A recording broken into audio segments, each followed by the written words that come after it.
తెలంగాణ సచివాలయంలో తెలంగాణ తల్లి విగ్రహాన్ని ముఖ్యమంత్రి రేవంత్ రెడ్డి ఆవిష్కరించారు. రాష్ట్ర ముఖ్యమంత్రులతో పాటు ఎమ్మెల్యేలు, కాంగ్రెస్ ఎంపీలు ఈ కార్యక్రమానికి హాజరయ్యారు.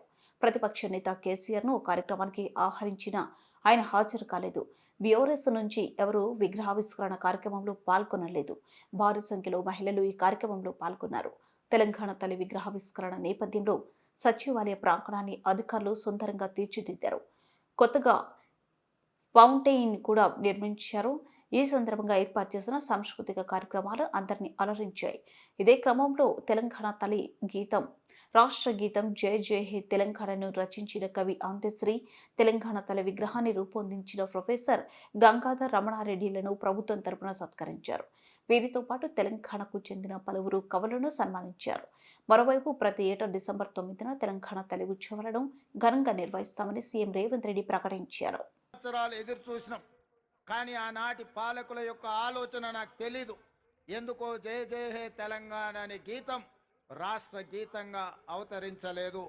అందుకే ప్రజాప్రభుత్వం ఏర్పడిన తరువాత అందశ్రీ గారిని సంప్రదించి వారి ఆలోచనల మేరకు గాయకులతో మాట్లాడి ఈనాడు అధికారికంగా జయ జయ హే తెలంగాణ గీతాన్ని రాష్ట్ర గీతంగా మార్చుకోవడమే కాదు, రాష్ట్ర పరిపాలనకు గుండెకాయ లాంటి సచివాలయంలో ఆ గాయకుడు, ఆ రచయిత అందశ్రీని సన్మానించుకోవడం జీవిత కాలం గుర్తుండిపోయే ఒక మధుర జ్ఞాపకం.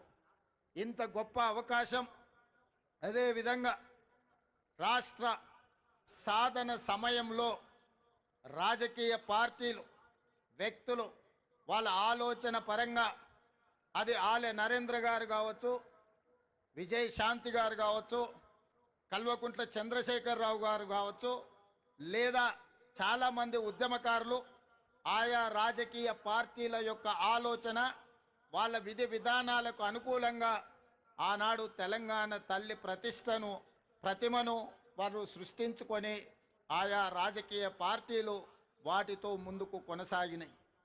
కానీ జూన్ 2, 2014 నాడు తెలంగాణ రాష్ట్రం ఏర్పడిన తర్వాత ఆనాటి పాలకులు 10 సంవత్సరాలైనా ప్రభుత్వ అధికారిక కార్యక్రమంగా కానీ లేదా తెలంగాణ తల్లి యొక్క ప్రతిమ అధికారికంగా ఇలా ఉండాలి, తెలంగాణ తల్లి అవతరణ ఉత్సవాలు ప్రతి సంవత్సరం జరుపుకోవాలన్న ఆలోచన ఏ రోజు కూడా చెయ్యలేదు.